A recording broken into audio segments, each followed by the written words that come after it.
ನಮಸ್ಕಾರ ರೀ ಎಲ್ರಿಗೂ. ಇವತ್ತು ನಾನು ಹೋಟೆಲ್ ಸ್ಟೈಲ್ ಖಾರ ಪೊಂಗಲ್ ಹೆಂಗೆ ಮಾಡೋದು ಅಂತ ಮನೆಯಲ್ಲೇ ಸುಲಭವಾಗಿ ತೋರಿಸ್ತಾ ಇದ್ದೀನಿ.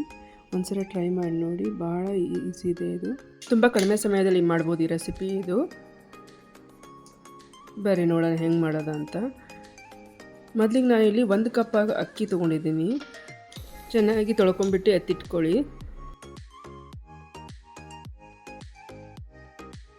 ಒಂದು ಕುಕ್ಕರ್ಗೆ 2 ಸ್ಪೂನ್ ತುಪ್ಪ ಹಾಕ್ಕೊಂಡಿದ್ದೀನಿ. ಇಲ್ಲಿ ಅರ್ಧ ಗ್ಲಾಸ್ ಹೆಸರುಬೇಳೆ ಹಾಕ್ಕೊಂಡಿದ್ದೀನಿ.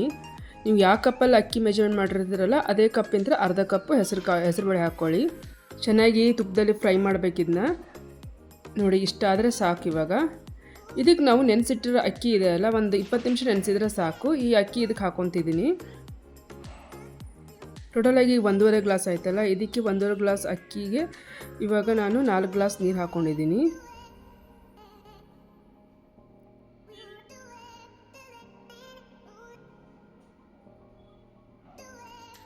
ಇದಕ್ಕೆ ನಾನು ಉಪ್ಪು, ರುಚಿಗೆ ತಕ್ಕಷ್ಟು ಉಪ್ಪು ಹಾಕ್ಕೊಳ್ಳಿ. ಹಾಗೆ ಸ್ವಲ್ಪ ಅರಶಿನ ಹಾಕ್ಕೊಂಡಿದ್ದೀನಿ.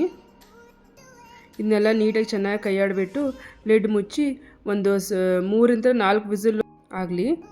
ವಿಸಿಲ್ ಆಗೋಷ್ಟರಲ್ಲಿ ಇದಕ್ಕೆ ಬೇಕಾದ ಒಗ್ಗರಣೆ ಮಾಡ್ಕೊಳ್ಳೋಣ. ಒಂದು ಕಡಾಯಿಗೆ 1 ಟೇಬಲ್ ಸ್ಪೂನ್ ಎಣ್ಣೆ ಹಾಕ್ಕೊಂಡ್ಬಿಟ್ಟು, ಹಾಗೆ 1 ಟೇಬಲ್ ಸ್ಪೂನು ತುಪ್ಪ ಕೂಡ ಹಾಕ್ಕೊಂಡ್ಬಿಟ್ಟು, ಮತ್ತು ಗೋಡಂಬಿ ಹಾಕ್ಕೊಂಡಿದ್ದೀನಿ. ಇಲ್ಲಿ ಗೋಡಂಬಿ ಹಾಕ್ಕೊಂಡ್ರೆ ಸ್ವಲ್ಪ ಟೇಸ್ಟ್ ಚೆನ್ನಾಗಿರುತ್ತೆ ಅಂತ ಗೋಡಂಬಿಗೆ ಹಾಕ್ಕೊಂಡ್ಬಿಟ್ಟು, ನೆಕ್ಸ್ಟ್ ಇದಕ್ಕೆ ಸಾಸಿವೆ, ಜೀರಿಗೆ ಎಲ್ಲ ಎಣ್ಣೆಗೆ ಫ್ರೈ ಮಾಡ್ಕೊಂಡ್ಬಿಟ್ಟು, ಆಮೇಲೆ ಹಸಿಮೆಣಸಿನ್ಕಾಯಿ ಕೂಡ ಹಾಕ್ಕೊಂಡಿದ್ದೀನಿ. ಆಮೇಲೆ ಕಾಳು ಮೆಣಸು ಕೂಡ ಕ್ರಷ್ ಮಾಡಿ ಹಾಕ್ಕೊಂಡಿದ್ದೀನಿ. ಇಲ್ಲಿ ಅವೆಲ್ಲವೂ ಕೂಡ ಚೆನ್ನಾಗಿ ಎಣ್ಣೆಲಿ ಫ್ರೈ ಮಾಡಿಕೊಡಿ.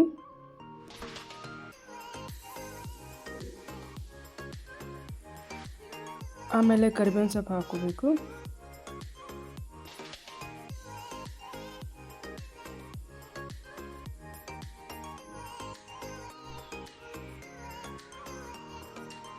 ಒಂದು ಚಿಟಿಕೆ ಅರಶಿನ ಹಾಕ್ಕೊಂಡಿದ್ದೀನಿ. ಆಮೇಲೆ ನಾನಿಲ್ಲಿ ಕೊಬ್ಬರಿ ಸಣ್ಣದಾಗಿ ಹೆಚ್ಕೊಂಡ್ಬಿಟ್ಟು ಹಾಕ್ಕೊಂಡಿದ್ದೀನಿ. ಇದು ಎಕ್ಸ್ಟ್ರಾ ಟೇಸ್ಟ್ ಕೊಡುತ್ತೆ ಪೊಂಗಲ್ಗೆ, ತುಂಬ ಚೆನ್ನಾಗಿರುತ್ತೆ. ಮಸ್ಟ್ ಟ್ರೈ, ಇದು ತುಂಬ ಚೆನ್ನಾಗಿರುತ್ತೆ, ಒಂದ್ಸಲ ಟ್ರೈ ಮಾಡಿ. ಆಮೇಲೆ ಲಾಸ್ಟಿಗೆ ಕೊತ್ತಂಬರಿ ಸೊಪ್ಪು ಕೂಡ ಹಾಕ್ಕೊಂಡ್ಬಿಟ್ರೆ ಆಯ್ತು. ಇವಾಗ ಇದು ಒಗ್ಗರಣೆಗೆ, ಪೊಂಗಲ್ ಒಗ್ಗರಣೆ ರೆಡಿ ಆಯಿತು. ಇವಾಗ ಅಷ್ಟೊತ್ತಿಗೆ ಇವಾಗ ಕುಕ್ಕರ್ ವಿಸಿಲ್ ಆಗಿದೆ ನೋಡಿ, ಎಷ್ಟು ಚೆನ್ನಾಗಿ ಸಾಫ್ಟಾಗಿ ಆಗಿದೆ ನೋಡಿ.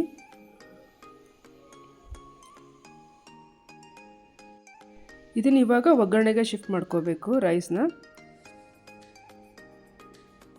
ಇವಾಗ ಗಟ್ಟಿ ಅನಿಸಿದ್ರೆ ಸ್ವಲ್ಪ ನೀರು ಹಾಕ್ಕೊಂಡ್ಬಿಟ್ಟು ಚೆನ್ನಾಗಿ ಕುದಿಸ್ಕೊಳ್ಬೇಕು ನೋಡಿ. ಇವಾಗ ನಾನು ನೀರು ಹಾಕ್ಕೊಂಡು ಚೆನ್ನಾಗಿ ಕುದಿಸ್ಕೊತಾ ಇದ್ದೀನಿ. ಚೆನ್ನಾಗಿ ಮಿಕ್ಸ್ ಮಾಡ್ಕೊಂಡ್ಬಿಟ್ಟು ಕುದಿಸ್ತೀನಿ ನೋಡಿ. ಎಷ್ಟು ಕಲರ್ಫುಲ್ಲಾಗಿ ಎಷ್ಟು ಚೆನ್ನಾಗಿ ಬಂದಿದೆ. ಈ ಘಮ ಕೂಡ ತುಂಬ ಚೆನ್ನಾಗಿ ಬಂದಿದೆ, ಭಾಳ ಚೆನ್ನಾಗಿರುತ್ತೆ. ಚಳಿಗೆ, ವೆದರಿಗೆ ತುಂಬ ಪರ್ಫೆಕ್ಟ್ ರೆಸಿಪಿ ಇದು. ಮಿಕ್ಸ್ ಮಾಡ್ಕೊಂಡು ಚೆನ್ನಾಗಿ ಕುದಿಸ್ಕೊಂಡಾದ್ಮೇಲೆ ಲಿಂಬೆಹಣ್ಣು ರಸ ಹಾಕ್ಕೊಂಡಿದ್ದೀನಿ.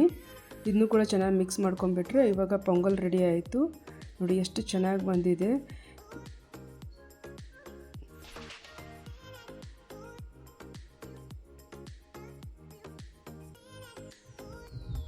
ಇವಾಗ ಸರ್ವ್ ಮಾಡೋಣ.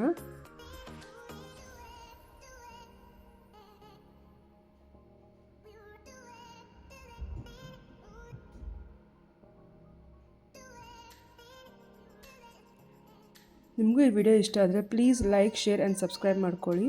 ಹಾಗೆ ನಿಮ್ಮ ಫ್ರೆಂಡ್ಸ್ ಆ್ಯಂಡ್ ಫ್ಯಾಮಿಲೀಸ್ ಕೂಡ ಶೇರ್ ಮಾಡಿ. ಮತ್ತೆ ಸಿಗೋಣ ಇನ್ನೊಂದು ಹೊಸ ರೆಸಿಪಿದೊಂದಿಗೆ. Thank you for watching.